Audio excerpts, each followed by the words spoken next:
le thème sur lequel je veux nous entretenir, eh bien, il s'agit du thème de la semaine dernière, il s'agit du thème de la vengeance du Seigneur. La vengeance du Seigneur, c'est un thème important. Vous allez voir que ce thème est lié à la prospérité. Nous voulons vraiment percer tout ce que le Seigneur a à nous dire. Et dans cette année de la puissance, de la gloire, de la prospérité, le Seigneur nous enseigne aussi sur la vengeance. Et c'est un thème que nous abordons très peu, pas du tout même. Parce que lorsqu'on entend parler de la vengeance du Seigneur, on ne comprend pas toujours ce que ça signifie. Mais ce matin, tu vas comprendre. Et tu vas réaliser que tu en as besoin. Parce que ton Dieu est un Dieu de justice. C'est très important. Son trône est basé sur la justice. Son trône est basé sur l'équité. Et donc, Dieu, dans sa manifestation, dans tout ce qu'il fait pour nous, veut premièrement manifester sa justice. C'est son plan. Et donc, dans Luc 18, à partir du verset 1, le Seigneur raconte en fait une parabole. Il dit qu'il raconta cette parabole afin de pouvoir faire savoir qu'il faut toujours persévérer dans la prière et qu'il faut faire en fait comme cette veuve qui a réclamé son droit auprès du juge inique jusqu'à l'obtenir. Donc je ne vais pas revenir dans cette histoire, mais vous aurez l'opportunité de la lire dans Luc 18, verset 1, nous en lirons quelques versets plus tard. Cette veuve est venue auprès du juge, fais-moi justice de ma partie adverse. Et le juge inique ne voulait rien entendre. Mais parce qu'elle venait et revenait et revenait et revenait, elle a pu obtenir justice. Cette veuve, c'est vraiment l'image du peuple de Dieu, que le Seigneur présente comme des brebis. Non, nous ne sommes pas des boucs, nous ne sommes pas des chèvres, nous n'avons pas de cornes. Nous ne pouvons pas nous défendre par nous-mêmes. Es-tu une brebis du Seigneur? Es-tu une brebis du Seigneur? C'est important. Parce que la brebis dépend du berger. Et la brebis n'a pas par elle-même la force de se défendre. Mais sa force, c'est son berger. Elle est effectivement un être faible sans défense par elle-même. Elle a besoin d'un défenseur. Et dans la justice, Dieu veut se lever, il est le juste juge, et il veut se lever pour son peuple afin d'en être le défenseur. Dieu veut te défendre, il veut défendre tes droits, il veut défendre ton intérêt pour te faire réparation. Parce que lorsque nous parlons de la justice, nous parlons de faire en fait réparation d'un préjudice qui a été subi. Et donc, pour cela, tu as besoin de celui qui a toute autorité, qui a le pouvoir de pouvoir régler la situation et de forcer ton ennemi à restituer. Forcer ton ennemi à réparer. Est-ce que quelqu'un entend ce que je dis ce matin? Nous devons réaliser que nous avons des ennemis. Peut-être que tu ne les vois pas physiquement, mais ils sont bien réels, parce que tu es dans le camp de Dieu. Et si tu es dans le camp de Dieu, sache que tu deviens une cible pour Satan. Et Satan, non seulement est en colère contre toi, la Bible nous dit malheur à la terre dans l'Apocalypse, car le diable est venu vers vous et descendu vers vous animé d'une grande colère. Donc il est acharné contre le peuple de Dieu. Et donc il va, instrumentaliser toutes ces puissances occultes, tous ces démons, toutes ces cohortes contre les enfants de Dieu. Et nous le voyons dans Apocalypse, que le dragon a poursuivi la descendance de la femme, donc il a un objectif, c'est de détruire les enfants de Dieu. Et il va non seulement utiliser ces démons, mais il va aussi tout faire pour utiliser en fait des hommes qu'il manipule et qui sont dans son camp, ce qu'on appelle les impies, les méchants. Ceux qui n'ont pas Dieu et ceux qui en fait sont dans les ténèbres, totalement manipulés par l'ennemi. Ils peuvent se retourner contre toi pour te faire du mal. Et vous savez de quoi je parle? Dans votre quotidien, vous le voyez. Vous voyez dans la famille, vous ne comprenez pas, pourtant ce sont des gens de votre famille, mais ils se retournent contre vous dans une dimension que vous ne comprenez pas. Est-ce que je parle à quelqu'un ce matin? Ce sont des personnes peut-être avec qui tu as grandi dans le même quartier, mais qui sont positionnées contre toi dans une dimension que tu ne comprends pas. C'est un collègue de travail qui s'est déterminé à te nuire et qui, pour monter, veut t'écraser. Est-ce que je parle à quelqu'un ce matin? Et donc le Seigneur veut te délivrer de tes ennemis. Il veut te délivrer et il veut forcer l'ennemi à effectivement réparer tous les méfaits, tous les préjudices que tu subis. Parce qu'il y a un dédommagement à faire. C'est là que le juste juge va entrer en ligne de compte pour pouvoir ordonner la réparation par rapport au dédommagement moral dont tu as besoin, parce que tu as subi premièrement un préjudice moral. Oui, tu as subi un préjudice moral, on t'a dénigré, on a fait des complots contre toi, on a pris des carnets, on a écrit sur toi que ce jour-là, tu t'es levé, tu as fait ci, tu as fait ça, et on a fait des rapports contre toi. Et Dieu veut se lever pour te défendre. Ne pense pas que cela passe inaperçu devant ton Dieu. Ne pense pas que ton Dieu prend ça comme à la légère parce qu'il aurait tout subi et donc toi aussi tu pourrais tout subir. Non! Jésus-Christ est allé à la croix pour que toi tu n'aies pas ces choses à subir. Il a voulu réparation pour toi. Et donc Dieu ordonne la punition de l'offenseur. C'est la vengeance de l'Éternel. Il ordonne des représailles. Il ordonne une rétorsion, une revanche. C'est Dieu qui le dit, ce n'est pas moi qui le dis. Dieu dit à moi la vengeance, à moi la colère. Donc Dieu s'arroge le droit en tant que juste juge de défendre son peuple. C'est la volonté de Dieu.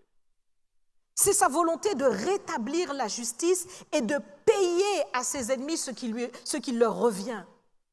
Parce qu'il y a un mal que tu as subi, alors ton ennemi aussi doit subir le mal en retour. Oui, c'est juste que celui qui fait du tort puisse en subir les conséquences. Mais attention, nous devons comprendre qu'il s'agit de la vengeance de l'Éternel et non pas de notre vengeance. C'est pourquoi le Seigneur dit « à moi la vengeance » parce que lui seul est digne de se venger de ses ennemis. Parce que notre propre vengeance n'est pas juste. Pasteur David l'a très bien expliqué la semaine dernière.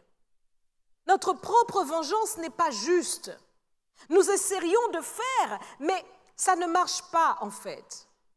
Parce que nous allons toujours, par notre action, finir par faire du tort à quelqu'un. Donc le Seigneur ne veut pas que nous puissions nous faire justice nous-mêmes. Et dans un pays de droit comme la France, nous pouvons très bien comprendre cela. Imaginez que vous subissez un tort ou quelconque, vous n'allez pas vous lever pour faire justice vous-même, mais vous allez vers les tribunaux, vous allez vers les hommes de loi pour pouvoir réclamer justice, afin que le pays reste en fait non pas un pays de chaos, mais un pays de droit.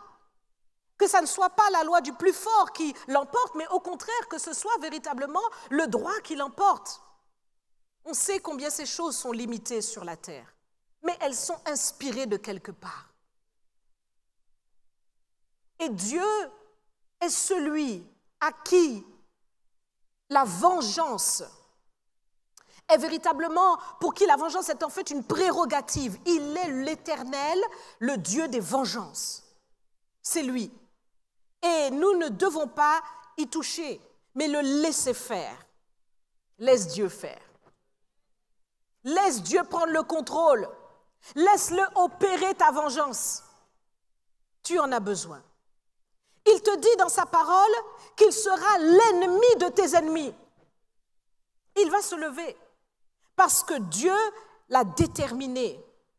Cela fait partie de la bénédiction. Nous le lisons dans Deutéronome 28 au verset 7.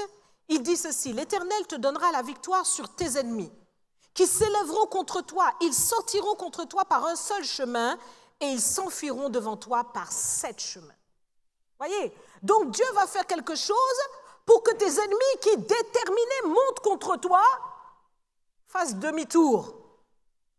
Et ils sont obligés de partir non pas à pas lent, non. Ils vont fuir devant toi par 7 chemins. Donc ça sera sauf qui peut. Le Seigneur veut vraiment se dresser contre tes ennemis.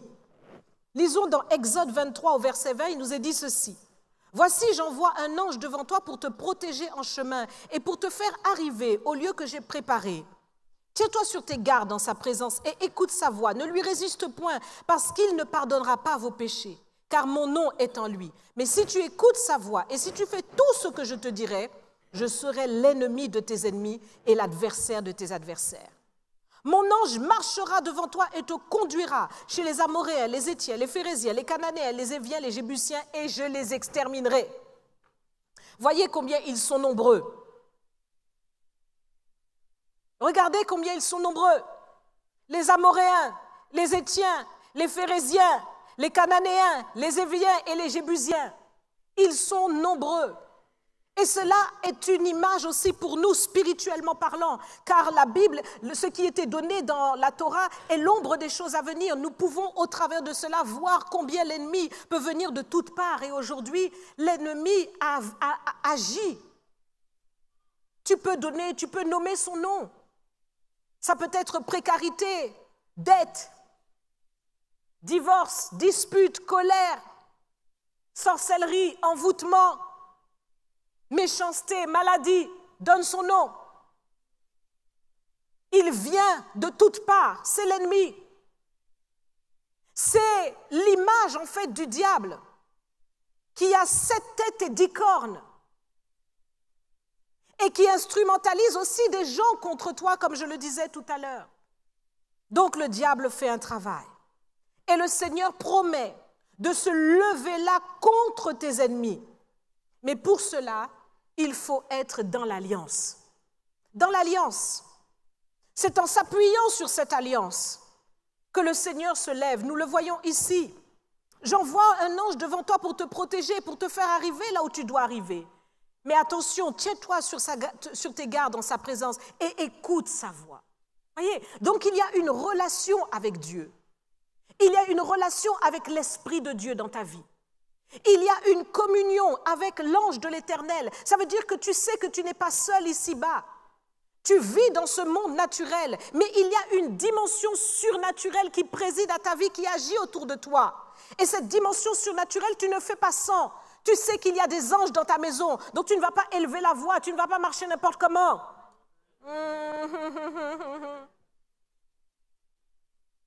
Il faut que tu le réalises. Cette dimension spirituelle doit être une réalité dans ta vie. Tu dois prendre conscience que l'ange de l'Éternel est là. Tu ne peux pas marcher n'importe comment. Tu ne peux pas faire comme tout le monde. Pour que Dieu soit l'ennemi de tes ennemis et l'adversaire de tes adversaires. Quel que soit l'ennemi, quel qu'il soit, il sera exterminé. Donc tu n'as rien à craindre tant que tu demeures dans l'alliance. Cette alliance, c'est vraiment la promesse de Dieu pour chacun d'entre nous, dans laquelle nous sommes rentrés, nous l'avons lu, nous l'avons vu par Jésus-Christ. Jésus-Christ est celui qui a acquis pour nous la bénédiction d'Abraham.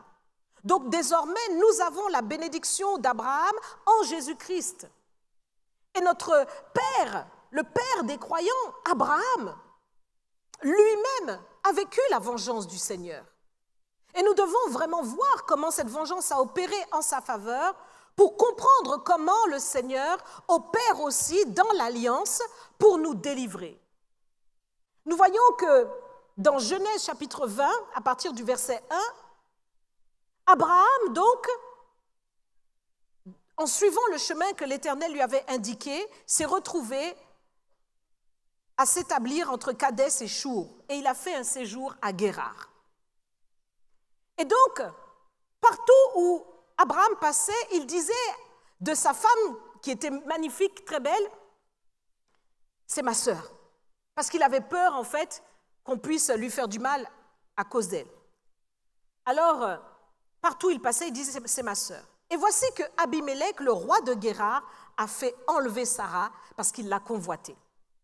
Et il nous est dit donc au verset 1, alors Dieu, ou au verset 2, alors Dieu apparut en songe à Abimélec pendant la nuit et lui dit, voici, tu vas mourir à cause de la femme que tu as enlevée, car elle a un mari. Abimelech, qui ne s'était point approché d'elle, répondit, Seigneur, ferais-tu périr même une nation juste? Ne m'a-t-il pas dit, c'est ma sœur?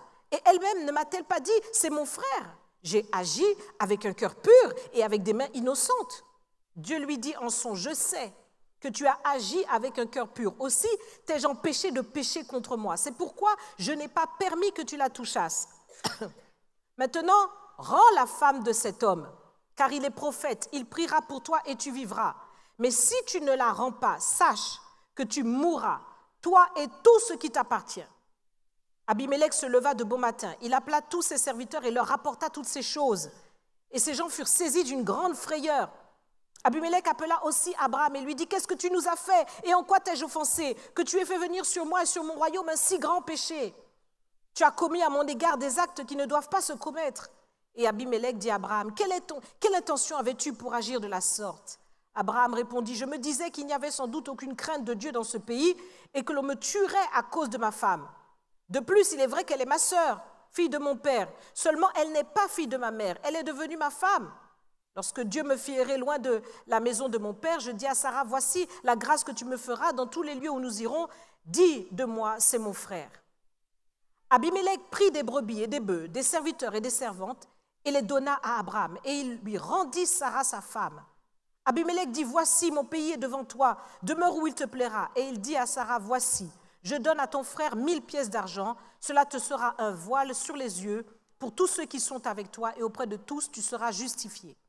Abraham pria Dieu, et Dieu guérit Abimelech, sa femme et ses servantes, et elles purent enfanter, car l'Éternel avait frappé de stérilité toute la maison d'Abimelech à cause de Sarah, femme d'Abraham. C'est fort, mes bien-aimés. C'est-à-dire que même dans la faute d'Abraham, qui agit en fait par peur, Dieu est dans cette alliance pour défendre les intérêts d'Abraham. Parce qu'il connaît le cœur d'Abraham. Il sait qu'au fond, ce mensonge, n'en était pas vraiment un, bref. Mais il sait que c'est son choisi, c'est son oint, et que Dieu a un objectif qu'il poursuit avec Abraham et Sarah. Personne ne doit la toucher. Et Dieu est défenseur d'Abraham pour se lever contre Abimelech, qui est le roi, et devant qui Abraham n'a aucune défense. Est-ce que ça peut t'arriver de te retrouver dans des situations où la chose te dépasse, où tu ne vois pas comment tu vas passer, par où tu vas aller, comment tu vas pouvoir faire, que tu vas finir par rentrer dans ce que Dieu t'a dit? Est-ce que je parle à quelqu'un ce matin? Est-ce que tu t'es déjà retrouvé dans une situation où, en fait, tu vois que tes ennemis sont tellement plus forts que toi que tu ne comprends pas comment tu vas t'en sortir? Tu sais de quoi je parle, toi qui peut-être te retrouves dans un envoûtement pas possible quand tu essaies même d'expliquer ce qui t'arrive. Les oppressions que tu ressens la nuit, les choses que tu vis, tu dirais qu'on va me traiter de fou, je ne vais pas en parler. Parce que tu ne peux pas expliquer ce que tu vis. Est-ce que je parle à quelqu'un ce matin? Mais Dieu, alléluia, le Seigneur se lève lui-même pour défendre les intérêts d'Abraham. Et regardez ce qu'il dit à Abimelech. Abimelech, tu vas mourir. Tu vas mourir. Mais je n'ai pas touché à cette femme, mais tu l'as même convoitée. Si tu continues comme ça, si tu ne la rends pas tout de suite, tu vas mourir, toi et toute ta maison. Voyez, donc la vengeance de l'Éternel s'est mise en route. Et l'Esprit de Dieu a parlé. Et Abimelech était tellement bouleversé qu'il a appelé toute sa maison pour raconter le songe qu'il a fait. Et tout de suite maintenant, la situation a été renversée. J'aimerais te dire que lorsque la vengeance de l'Éternel se lève pour toi, tes situations sont d'un coup renversées. Dieu renverse la situation en ta faveur. En ta faveur. Et là maintenant, non seulement qu'il doit restituer Sarah, mais regardez ce qui se passe. Et c'est pourquoi je vous dis qu'il y a une relation entre la vengeance de l'Éternel et la prospérité. Abimelech a pris les brebis, il a pris les bœufs, il a pris les serviteurs, il a pris les servantes, il a donné tout ça à Abraham. Donc la restitution est une réalité. Dans la vengeance de l'Éternel, Dieu veut te restituer. Il y a une réparation pour le préjudice moral que tu as subi. Dieu veut te faire tourner cette situation à ton avantage. Alléluia. Cette situation où en fait l'ennemi avait enlevé Sarah et Abraham se retrouve là angoissé. La femme de son cœur se retrouve là emprisonnée. Il ne sait pas, il n'a pas de nouvelles, il n'y a pas de téléphone, il n'y a pas de portable, il n'y a pas Internet, il n'y a pas de communication possible. Eh bien, le préjudice moral, le Seigneur l'a réparé au centuple. Brebis, bœufs, mais ce n'est pas fini. Sarah aussi a subi un préjudice moral. Sarah, angoissée, séparée de son mari chéri. Mais là, Abimelech est obligé de donner 1000 pièces d'argent. 1000, ce n'est pas 10. 1000. Ce sera un voile sur tes yeux et tu seras justifié. Autrement dit, tu sors de là avec les honneurs. Tu sors de là avec la considération. Laisse-moi te dire, lorsque tu traverses des situations difficiles, et que l'ennemi est en train de se pavaner et de penser qu'il a gagné et qu'il t'a écrasé, sache que le Seigneur est en train de renverser la situation en ta faveur et que tu sortiras de là dans l'abondance et avec un avantage certain. Certain. C'est la vengeance du Seigneur. C'est le combat de Dieu. Celui qui touche à un de ses enfants, touche à la prunelle de ses yeux. Ça veut dire que tu as fait mal au Seigneur. Et là, Dieu va se lever lui-même pour se venger. Regardez avec moi un passage très fort là-dessus. C'est fort. Joël 3, versets 1 à 7. « Car voici en ces jours, en ce temps-là, quand je ramènerai les captifs de Juda et de Jérusalem, je rassemblerai toutes les nations et je les ferai descendre dans la vallée de Josaphat. Là, j'entrerai en jugement avec elles au sujet de mon peuple d'Israël, mon héritage, qu'elles ont dispersé parmi les nations, au sujet de mon pays qu'elles se sont, dites avec moi, partagées. Ils ont tiré mon peuple au sort. Ils ont donné le jeune garçon pour une prostituée. Ils ont vendu la jeune fille pour du vin et ils ont bu. Que me voulez-vous? Tyr et Sidon, vous tous, district des Philistins, vous voulez tirer vengeance de moi? Si vous voulez vous venger, je ferai bien vite retomber votre vengeance sur vos têtes. Vous avez pris mon argent, mon or et ce que j'avais de plus précieux et de plus beau. Vous l'avez emporté dans vos temples. Vous avez vendu les enfants de Juda et de Jérusalem aux enfants de Yavan, afin de les éloigner de leur territoire. Voici, je les ferai revenir du lieu où vous les avez vendus et je ferai retomber votre vengeance sur vos têtes. Cette prophétie est historique. Quiconque connaît l'histoire d'Israël et du peuple même hébreu va comprendre ce qui est dit là. Parce qu'effectivement, nous voyons vraiment que Israël, l'héritage du Seigneur, a été dispersé parmi les nations. Nous voyons aussi que le peuple a été partagé. Vous regardez les accords qui se sont produits après la Seconde Guerre mondiale, vous regardez comment le pays est partagé et vous comprenez qu'effectivement, cette parole est vraie. Elle a été prophétisée des millénaires avant. C'est extraordinaire. Nous voyons que le Seigneur a fait revenir son peuple dans le pays, mais il promet la vengeance. Donc ces choses vont s'accomplir. Et donc faisons très attention nous-mêmes. Par des considérations qui n'ont pas de sens, faisons très attention à ne pas nous tourner contre même Israël. C'est une parenthèse que je fais, mais elle est importante. Parce que le Seigneur dit, béni soit quiconque bénit Israël, et il dit, maudit soit quiconque maudit Israël. Et donc, faisons très attention à nos positions. Nous avons des positions. Ta position est-elle celle de Dieu? Il faut faire très attention, mes bien-aimés. Si nous voulons être du bon camp, dans le camp de l'Éternel. Parce que Dieu dit, si vous voulez vous venger contre moi, parfois nous voulons même nous venger par nos propres paroles. Je ne veux pas rentrer dans ça, mais c'est ma parenthèse. D'accord? Le reste, vous avez compris. 3 points de suspension. Je reviens dans mon message. Ésaïe 35, verset 4 nous dit ceci. Dites à ceux qui ont le cœur troublé, prenez courage, ne craignez point. Voici votre Dieu. La vengeance viendra, la rétribution de Dieu, il viendra lui-même et il vous sauvera. La vengeance de l'Éternel, c'est une réalité, mes bien-aimés, et qui ne pose pas de problème à Dieu. Je dis bien qu'il ne pose pas de problème à Dieu. Au contraire, Dieu est un Dieu de justice. Il veut la justice, il veut la réparation. Votre Dieu, la rétribution de Dieu, il viendra lui-même. Donc Dieu est engagé dans sa vengeance. Il est très concerné par tout ce qui se passe dans ta vie et tout ce que tu subis. Et je peux vous dire que si tu te mets là à poser simplement sur un papier tous les préjudices de ce que tu as subi, tu vas voir qu'il y a besoin de restitution. Amen.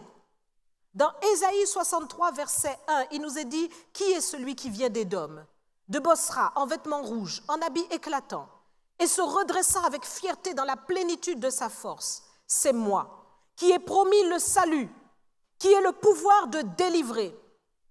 Pourquoi tes habits sont-ils rouges et tes vêtements comme les vêtements de celui qui foule dans la cuve? J'ai été le seul à fouler au pressoir, et nul homme d'entre les peuples n'était avec moi. Je les ai foulés dans ma colère, je les ai écrasés dans ma fureur. Leur sang a jailli sur mes vêtements et j'ai souillé tous mes habits. Car un jour de vengeance était dans mon cœur et l'année de mes rachetés est venue. Je regardais et personne pour m'aider. J'étais étonné et personne pour me soutenir. Alors mon bras m'a été en aide et ma fureur m'a servi d'appui. Nous voyons ici, par cette parole très forte de Ésaïe, qu'il s'agit du sacrifice de Jésus-Christ qui a inauguré en fait la vengeance de l'Éternel. Oui, ses vêtements ont été souillés de rouge. C'est le sang de la colère. Parce que ce sang du pardon appelle pour tous ceux qui ne veulent pas intégrer le camp de Dieu la colère divine. Un jour de vengeance était dans mon cœur et l'année de mes rachetés est venue. Lorsque nous nous plaçons dans le camp de Jésus-Christ et que nous acceptons son sacrifice, nous entrons maintenant dans le pardon de Dieu et nos ennemis se placent automatiquement face à la vengeance de l'Éternel. Son bras lui est venu en aide. Sa fureur lui a servi d'appui. Un jour de vengeance était dans son cœur. Nous devons comprendre que la vengeance de l'Éternel, c'est quelque chose à laquelle Dieu lui-même soupire. Ça fait partie de son désir de faire vengeance à ses enfants, pour ses enfants, en faveur de ses enfants. Dans Ésaïe 61, il nous est dit ceci, et nous lisons souvent ce passage. « L'Esprit du Seigneur, l'Éternel est sur moi. Car l'Éternel m'a oint pour porter de bonnes nouvelles aux malheureux. Il m'a envoyé pour guérir ceux qui ont le cœur brisé, pour proclamer aux captifs la liberté, aux prisonniers la délivrance, pour publier une année de grâce de l'Éternel, voyez, la grâce de Dieu dans laquelle nous sommes entrés, et un jour de vengeance de notre Dieu. » Donc autant la grâce coule en Jésus-Christ, mais autant la vengeance coule aussi. Et nous prenons la grâce, mais nos ennemis doivent prendre la vengeance. Je répète, nous prenons la grâce, mais nos ennemis doivent prendre la vengeance. Il y a un jour pour cela. C'est le jour, l'année des rachetés, dit le Seigneur. Donc le Seigneur veut que cette justice soit faite. Dieu veut te faire grâce, mais il veut aussi te venger de tes ennemis. S'il n'y a pas la vengeance de tes ennemis, cette grâce-là n'est pas équilibrée. Est-ce qu'il y a quelqu'un avec moi ce matin? Tes ennemis doivent payer. Ces sorciers qui se sont levés dans la nuit pour faire des incantations contre toi. Ils ont pris ton nom, ils ont pris tes cheveux, ils ont pris tes photos, ils ont pris tes ongles, ils ont pris tes vêtements, ils ont attaché tout ça. Ils ont mis ça dans des cercueils, ils ont mis ça dans des caveaux, ils ont mis ça dans des cimetières. Ils ont pris des stèles, ils ont allumé des bougies, ils ont commencé à faire des incantations contre ton nom. Et la nuit, tu ne dors pas parce que l'ennemi fait un travail contre toi. L'ennemi fait un travail, mes bien-aimés, il le fait. Il le fait. Ah oui, il y a des choses qui se passent. Il y en a. Il y en a. Même contre les serviteurs de Dieu. Ah oui. Je me souviens, il y avait une sœur, une servante de Dieu à la Martinique qui vraiment manifestait la puissance de Dieu et Dieu l'utilisait puissamment pour des délivrances et tout. Et un jour, un sorcier est arrivé dans la salle. Le sorcier a commencé à se manifester, puis il a commencé à vomir. Et il a dû avouer tout ce qu'il a fait. Et il a dit qu'il allait d'église en église. Il a dit qu'il allait d'église en église pour aller envoûter les pasteurs, pour que les pasteurs tombent dans le péché. Et il explique et il dit, tel pasteur, vous avez vu, vous avez entendu tel scandale, c'est moi qui l'ai fait tomber. Tel pasteur, vous avez vu, j'ai fait telle chose, et il était obligé de tout dire. Il y en a des choses, mes bien-aimés. Il y en a. Pendant que tu penses que tu es là tranquille, l'ennemi travaille. Et le Seigneur se lève parce qu'il ordonne maintenant la vengeance pour consoler tous les affligés. Parce que c'est une affliction dans ta vie. Ce sont des choses qui te font mal. Pour certains, tu ne comprends pas en fait quel est cet envoûtement-là qui t'empêche de rentrer dans ton mariage. Tu vois cette oppression, tu vois cet esprit de mari de nuit qui te poursuit. Tu vois cet esprit de femme de nuit qui te poursuit, mais tu ne comprends pas, malgré tes prières, comment tu vas être délivré. Parce que c'est un envoûtement, c'est un pacte qui a été scellé dans les ténèbres. Il y a des choses qui ont été faites et cela constitue une affliction dans ta vie et le Seigneur veut te délivrer. Alors comment le Seigneur va le faire? Le Seigneur va se lever dans sa vengeance. Il va se lever pour rétablir tes droits. Parce qu'il y a un lien entre ta prospérité et cette vengeance du Seigneur. Voyez, quelqu'un qui se retrouve là sous l'oppression de l'ennemi, qui veut véritablement développer sa vie, nous parlons de prospérité à tous égards. Donc cela va représenter le fait d'avoir une belle situation, de pouvoir en fait gagner des fonds, de l'argent qui te permet de tendre la main à celui qui est dans le besoin et non pas simplement survivre toi-même. C'est pour toi rentrer dans le mariage et commencer à fonder ta famille et voir que le Seigneur en fait te multiplie. C'est le fait de pouvoir rentrer dans les choses que Dieu a ordonnées pour toi. Ça, c'est la prospérité à tous égards que Dieu veut manifester. Mais il faut bien comprendre, puisque cette prospérité, c'est cette bénédiction, c'est que lorsque tes ennemis, en fait, sont là, ils tiennent une position qu'ils ne veulent pas lâcher. Tes ennemis physiques ou tes ennemis spirituels. Un ennemi physique, lorsqu'il est là, il veut détruire ta vie, il ne veut pas permettre que tu passes. Et dans le monde spirituel, c'est la même chose. L'ennemi ne veut pas que tu passes. Il ne veut pas que tu sois là où tu dois être, là où Dieu a ordonné que tu sois. Regardez Daniel en son temps. Mais tous les satrapes, tous ceux qui étaient en autorité dans le royaume étaient enragés contre Daniel. Ils voulaient l'abattre. C'était l'homme à abattre. Parce qu'il dérangeait leur sorcellerie, il dérangeait leur prospérité. Pour eux, ils considèrent que Daniel est au-dessus d'eux. Pourquoi celui-là, cet Hébreu-là, est au-dessus de nous? C'est nous de prendre cette place-là. Voyez? Donc l'ennemi ne veut pas que tu sois la tête. Il ne veut pas que tu sois en haut. Il ne veut pas que tu sois devant. Donc il va faire tout un travail, tout un maillage pour empêcher que tu passes. Et effectivement, lorsque nous parlons de prospérité, nous disons que nous voulons rentrer dans cette année de la prospérité, il faut comprendre que c'est exactement comme une conquête d'un territoire qui est en fait à toi, mais que l'ennemi possède. C'est lui qui est en place, c'est l'ennemi qui est en place. Et il est en place dans le pays par pillage, par vol, parce que le diable n'a rien. Il n'a rien. Tout ce qui est là, c'est à toi. C'est à toi. Tu penses que ce n'est pas à toi. Tu penses que c'est à un autre, mais c'est à toi. Dans Luc chapitre 4, verset 5, il nous est dit, le diable l'ayant élevé, en parlant de Jésus, le diable élève Jésus et il l'emmène en fait en haut du temple.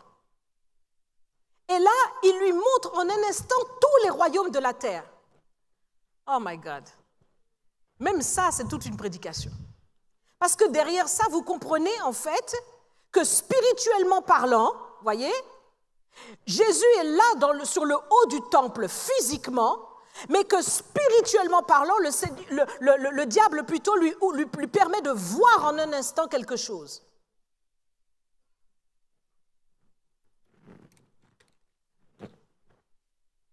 Voyez, les gens qui sont dans les choses occultes, les gens qui sont dans les choses occultes voient des choses. Le diable peut leur montrer des choses qui sont à vous.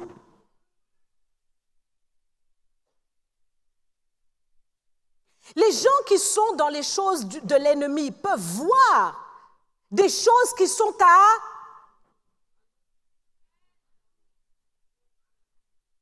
Et c'est parce qu'il voit certaines choses qui sont à vous, il va tout faire pour vous empêcher de saisir ça. Parce qu'il se dit, celui-là, s'il rentre là, c'est fini pour moi. Donc le diable montre en un instant, crac, tous les royaumes de la terre. Il dit, je te donnerai. Il lui dit, je te donnerai toute cette puissance et la gloire de ces royaumes, car elle m'a été donnée, et je la donne à qui je veux. Si donc tu te prosternes devant moi, elle sera toute à toi. Jésus ne dit pas au diable, non, non, non, non, non, non, non, non, non. Ces royaumes-là, cette gloire-là, c'est pas... Non. Jésus ne rentre même pas dans ce débat avec le diable, en fait. Il lui dit, il est écrit, tu adoreras le Seigneur lui seul. Autrement dit, il ne se prosterne pas devant le diable pour obtenir ses pacotilles. Beaucoup de gens dans notre temps se prosternent devant le diable pour obtenir quelque chose. Beaucoup de gens font des pactes, font des concessions, font des arrangements, des alliances avec des choses occultes pour avoir un petit poste. Parce qu'on t'a promis un petit poste.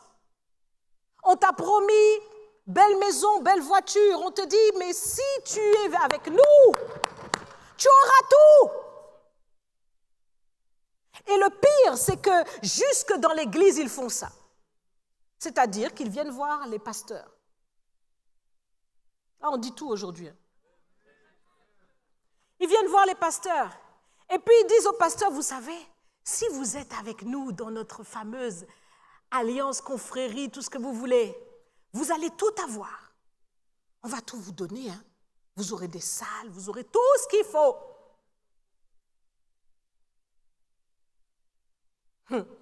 Alléluia pour ceux qui n'ont pas fléchi les genoux devant Baal. Alléluia pour ceux qui n'ont pas fléchi les genoux devant Baal. Et honte à ceux qui ont fléchi les genoux devant Baal, parce qu'il y en a aussi qui fléchissent les genoux. Ils sont pleins. On ne fléchit pas les genoux devant Baal.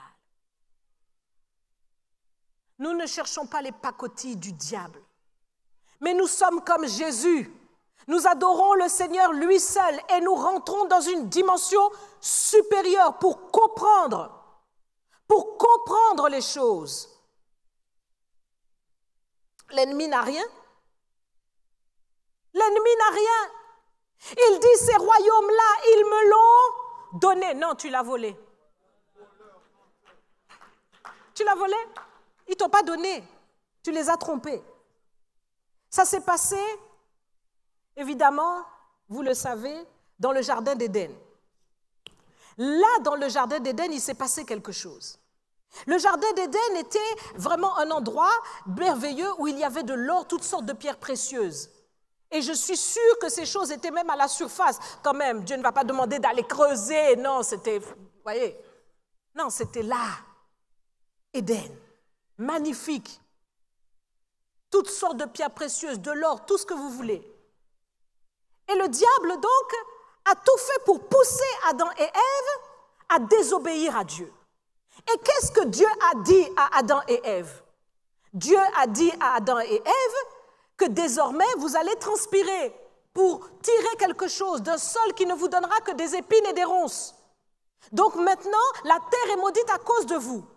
Vous vous rendez compte? Mais ça n'est pas fini. Le Seigneur a placé un ange avec une épée flamboyante pour ne pas qu'il puisse accéder à... Vous êtes là ce matin? Pour ne pas qu'il puisse accéder à Éden. Ils ont été chassés. Ils ont été chassés d'Éden. D'accord? Mais Éden a toujours les pierres précieuses. Adam et Ève ont été chassés d'Éden. Mais est-ce que le serpent a été chassé? Est-ce que le serpent a été chassé d'Éden? Vous vous réveillez ce matin?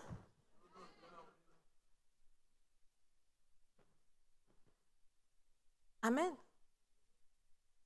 Donc si vous réalisez que le serpent n'a pas été chassé d'Éden, ça veut dire que maintenant il a pris possession d'une dimension spirituelle de la richesse, du pouvoir et de la domination que l'homme a été obligé de lui laisser. Vous êtes là ce matin avec moi? Est-ce qu'on monte ce matin? Est-ce qu'on peut monter ce matin? Ouvre ton oreille, dis à quelqu'un, ouvre ton oreille. Dis-lui, ouvre ton oreille.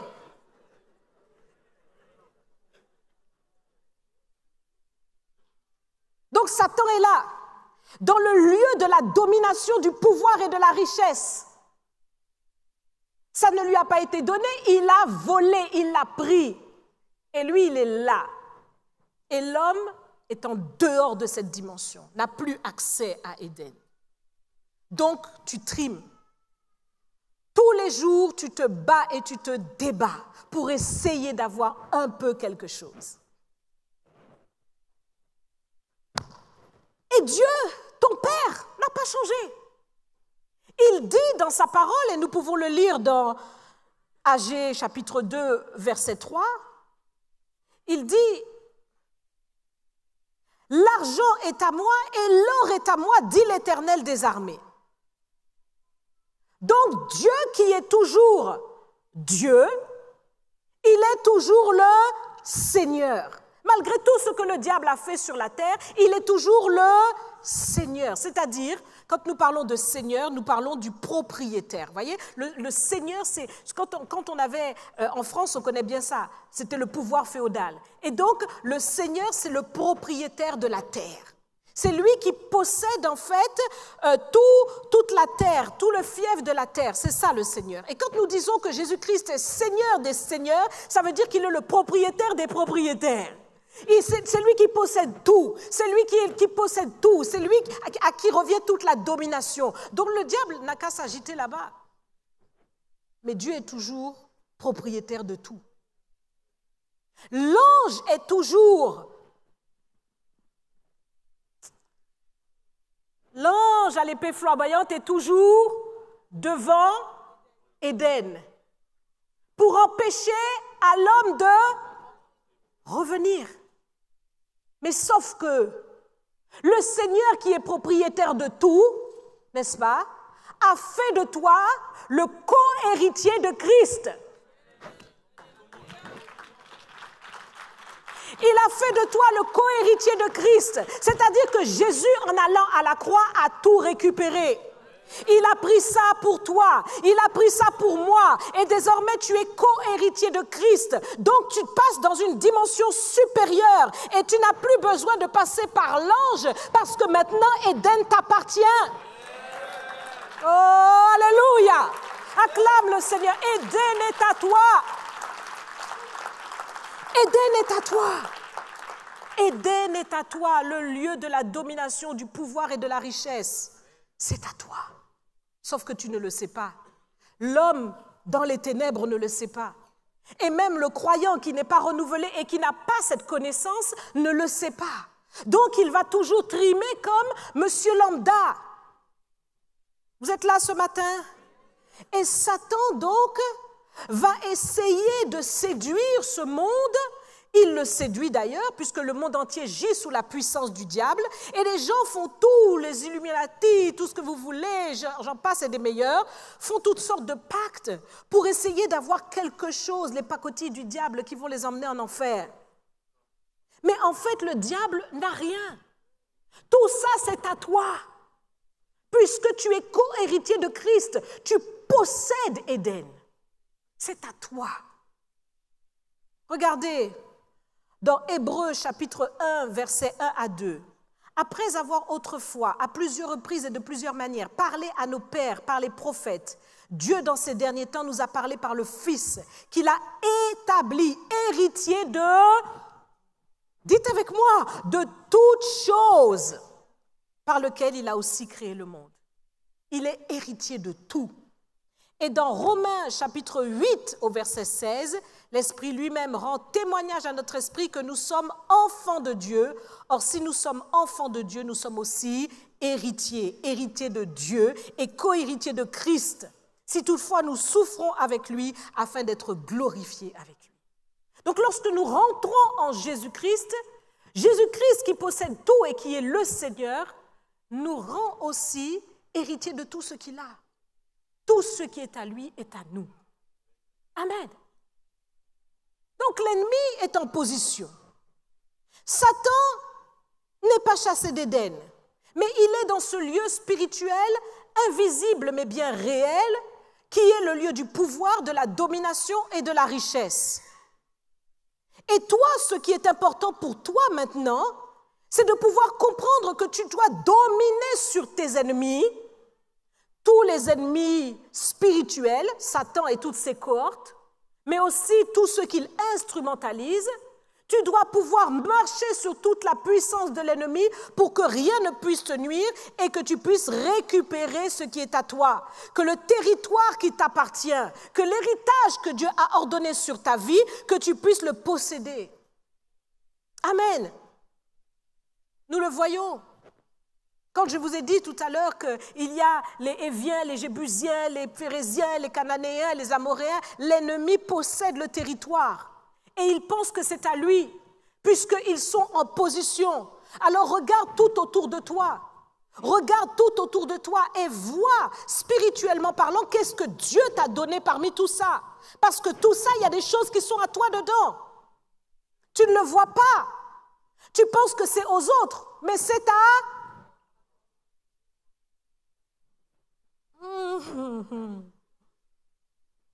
Dieu veut te le donner en possession. Et il va falloir déloger les Amoréens, déloger les Héthiens, déloger les Phérésiens, les Cananéens, les Éphésiens, les Héviens, et les Jébusiens. Il faut les déloger. Et ça, c'est Dieu qui le fait. Il dit, je les exterminerai. C'est la vengeance de l'Éternel qui va se lever maintenant en ta faveur pour pouvoir renverser tous tes ennemis devant toi. Pendant 400 ans, le peuple hébreu était en esclavage. Ils étaient là, esclaves, impossible de prospérer. C'est un autre qui profite d'eux. Et toi aussi, dans ta vie de tous les jours, tu peux avoir cette impression-là, en fait. Tu peux avoir l'impression que tu es comme dans un esclavage, en fait, où l'ennemi tient tes finances, il tient ta vie sur des aspects, et tu dis, mais comment est-ce possible? Tu vois que 10 ans, 20 ans, tu travailles dans une entreprise, on ne te donne pas ce qui convient. Ce n'est pas juste. Les Égyptiens profitaient du peuple hébreu. Mais lorsque l'intervention miraculeuse de Dieu a opéré en leur faveur, alléluia, la situation a été renversée. Et il nous est dit qu'il y a eu une confrontation ultime avec une plaie à laquelle ils ne pouvaient plus résister. Exode 11, versets 1 à 3, l'Éternel dit à Moïse, « Je ferai venir encore une plaie sur Pharaon et sur l'Égypte. Après cela, il vous laissera partir d'ici. Lorsqu'il vous laissera tout à fait aller, il vous chassera même d'ici. Parle au peuple et que chacun demande à son voisin, à chacune, à sa voisine, des vases d'argent et des vases d'or. » Voyez, et l'Éternel fit trouver grâce au peuple aux yeux des Égyptiens. Moïse lui-même était très considéré dans le pays d'Égypte aux yeux des serviteurs de Pharaon et aux yeux du peuple. Donc vous imaginez cette situation où pendant 9 plaies, ils ont méprisé les Égyptiens jusqu'à... Et toi aussi, tu peux vivre des choses où tu sens le mépris sur toi. Tu sens qu'on te méprise en fait. On t'a méprisé, on t'a traité plus bas que terre, on n'a pas considéré ton intérêt, on n'a pas considéré ton droit, on t'a méprisé. Mais voici que ce jour-là, la plaie ultime est arrivée. Et donc, quand vous vivez une épreuve, parfois vous vous dites, mais jusqu'à quand? Il faut que l'épreuve arrive à son comble. Parce que c'est lorsque l'épreuve arrive à son comble que la vengeance de l'Éternel maintenant va être douce. Elle va être très agréable. Très difficile pour tes ennemis, mais très agréable pour toi. Oh oui, alléluia. Regardez ce que Dieu a fait. Dieu dit, enfin ils vont vous laisser partir. Ils vont même vous chasser. Ils vont dire, partez, partez, partez. Mais attention, quand vous partez, ne partez pas les mains vides. Dieu ne veut pas que tu partes les mains vides. Il ne veut pas que tu partes de là les mains vides.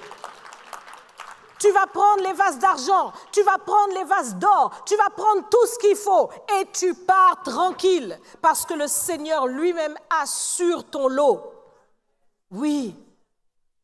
Et il nous est dit qu'ils sont partis. C'est fort.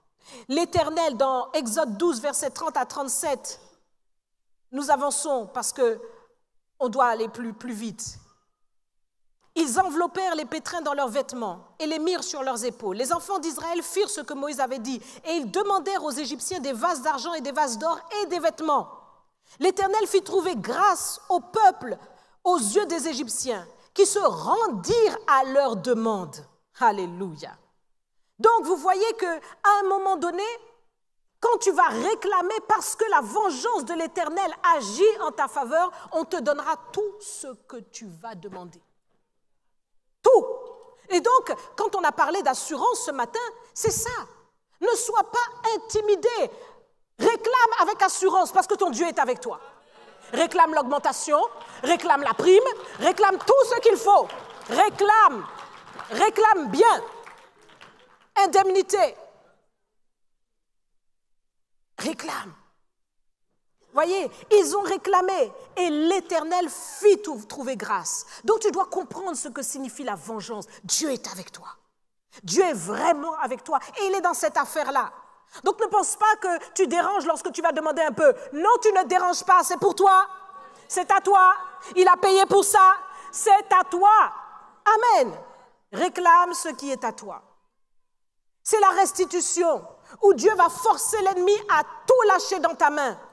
Ces richesses-là qui t'appartiennent, tous ces salaires-là qui sont à toi, toutes les primes qui t'ont manqué, toutes les rétributions, toutes les choses qui n'ont pas été versées, l'ennemi doit être dépouillé. Ils dépouillèrent les Égyptiens, l'ennemi doit être dépouillé. Mes bien-aimés, comme dans tout ce que nous vivons en Jésus-Christ, il n'y a rien d'automatique.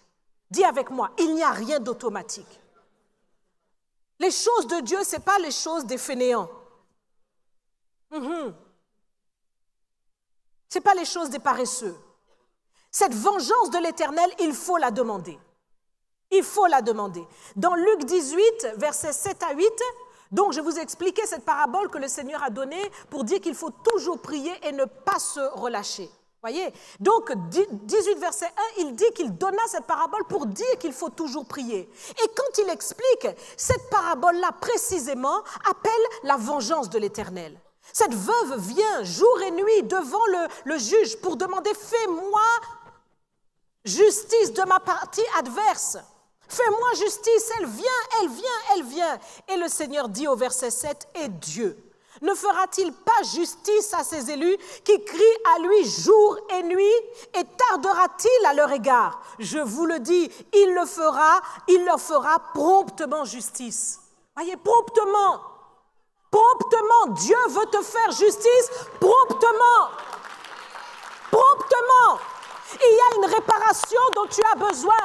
Il y a un renversement de situation dont tu as besoin. Tu as besoin de la vengeance de l'Éternel. Tu as besoin que Dieu pose un décret pour toi. Tu as besoin que Dieu renverse la situation en ta faveur. Tu dois récupérer tout ça. C'est la restitution et ton ennemi doit être dépouillé. Alléluia. La vengeance du Seigneur ne tarde pas. Dieu va faire justice à ses élus qui crient à lui jour et nuit. Voyez, il n'y a pas de paresse dans ça. Tout simplement, le problème, c'est que tu n'as pas la foi dans cette vengeance-là pour croire que le royaume de Dieu arrive à ton secours pour accomplir les choses en ta faveur. Si tu le crois, tu seras en prière matin, midi et soir, mon ami, parce que la restitution arrive. Elle arrive certainement. Elle arrive certainement. Alléluia. Promptement. Mais il faut avoir la foi dans cette vengeance. Le Seigneur dit, mais quand le Fils de l'homme viendra, trouvera-t-il la foi sur la terre? Est-ce que tu vas comprendre que cette dimension-là était pour le peuple hébreu en Égypte et elle est aussi pour toi? Et à plus forte raison parce que tu es co-héritier de Christ. Alléluia. La vengeance de l'Éternel. Dans 2 Rois, chapitre 19 au verset 20.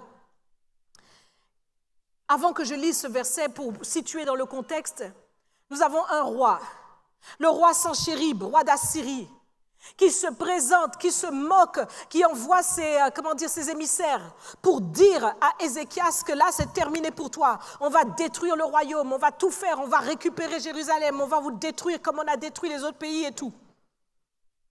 Dieu est puissant. Ézéchias est monté devant l'Éternel et il a prié.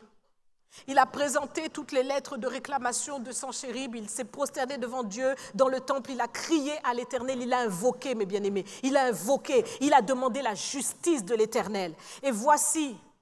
Alors Ésaïe, fils d'Amos, envoya dire à Ézéchias au verset 20. Ainsi parle l'Éternel, le Dieu d'Israël. J'ai entendu la prière que tu m'as adressée au sujet de Sanchérib, roi d'Assyrie. Je vais déjà m'arrêter là. J'ai entendu la prière que tu m'as adressée au sujet de Sanchérib. Voyez, donc l'ennemi doit être pointé du doigt. Parce que des fois, tu es là, tu connais ton ennemi, mais tu ne dis rien à Dieu. Tu dis, ah, moi, Seigneur, tu as dit, à moi la vengeance, à moi la... Et puis tu dis rien. Non, non, non, non. Dis avec moi, non, non, non, non, non. La vengeance, ce n'est pas comme ça. La vengeance, tu dois pointer du doigt, mais devant Dieu. C'est à Dieu que tu parles. Tu n'es pas en train de faire quoi que ce soit contre ton ennemi. Non, tu ne vas pas te venger par toi-même. Mais c'est à Dieu que tu parles.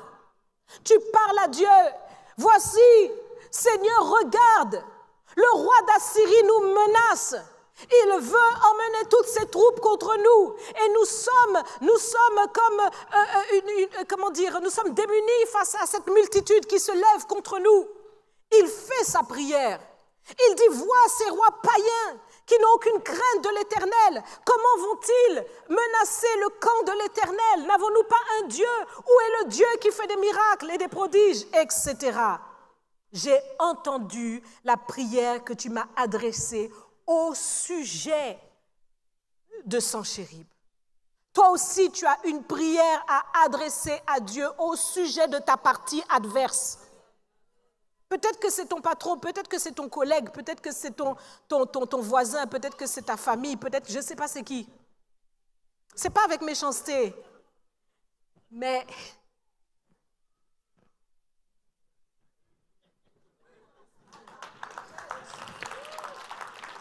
ah oui, j'ai entendu la prière que tu m'as adressée au sujet de Sanchérib.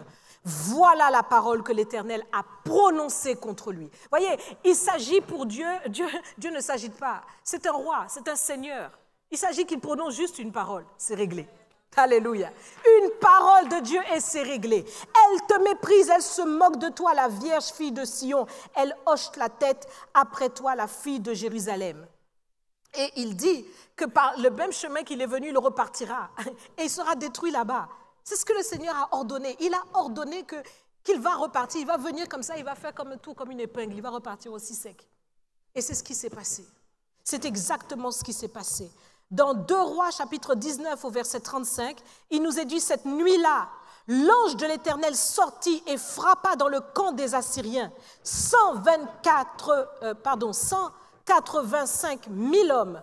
Et quand on se leva le matin, voici, c'étaient tous des corps morts. En une nuit. Et il nous est dit encore dans ce passage, on peut le prendre rapidement, 2 Rois, parce que c'est tellement fort la parole de Dieu, mes bien-aimés. 2 Rois, chapitre 19.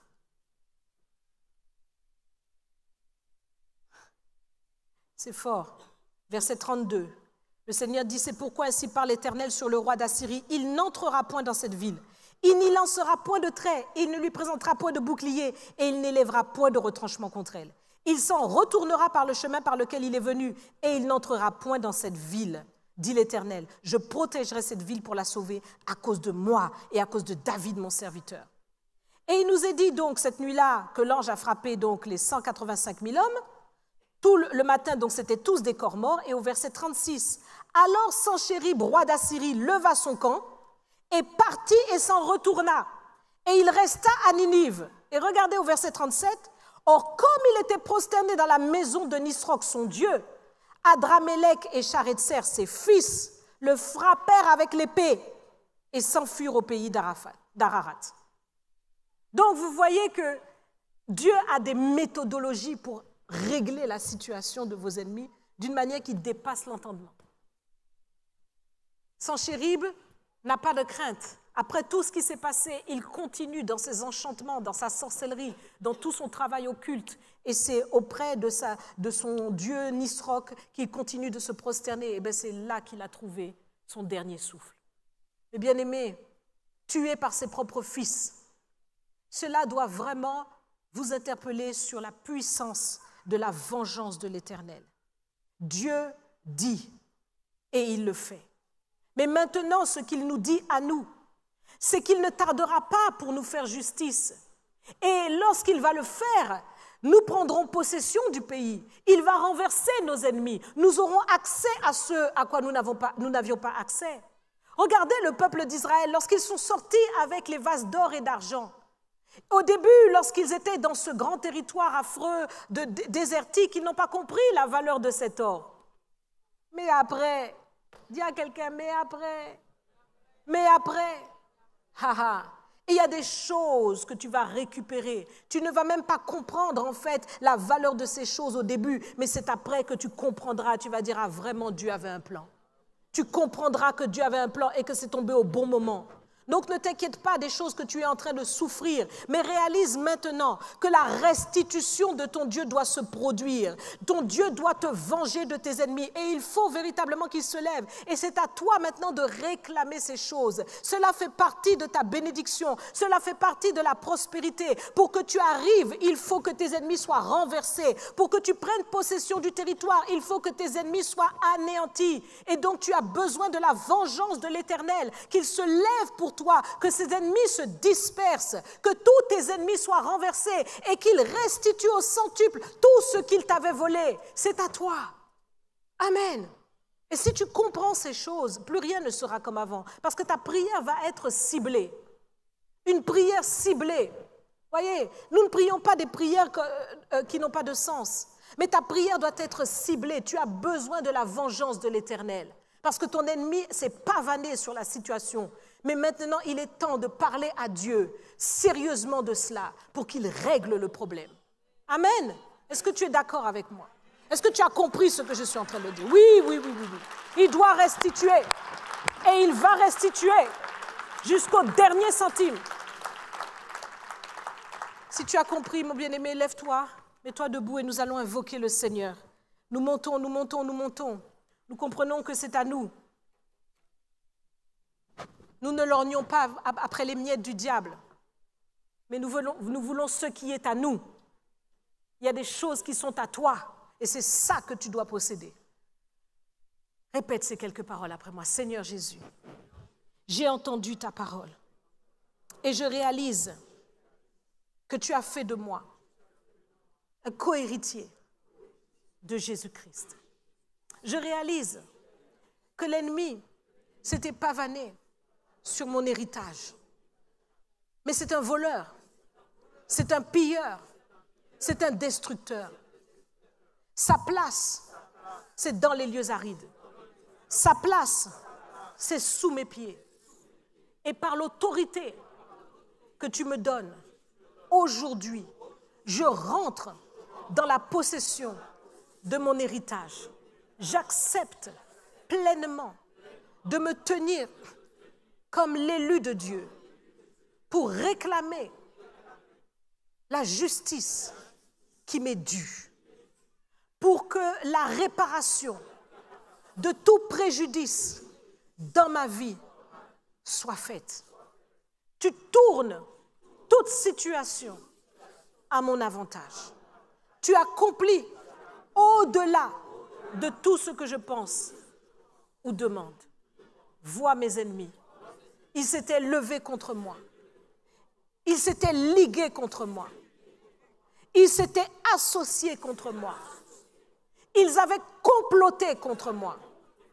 Mais à partir de maintenant, c'est terminé. Toi, l'Éternel, le Dieu de vengeance, tu te lèves pour défendre mes intérêts, mon droit, et tu me fais justice de ma partie adverse. À partir de maintenant, je réclame ce qui est à moi. Ce qui est à moi, au nom de Jésus-Christ. Et ces choses se manifestent pour ma prospérité. Je te dis merci, Père, dans le nom de Jésus. Et nous disons tous ensemble, Amen. Alléluia. Que le nom du Seigneur soit béni. Que le nom du Seigneur soit béni.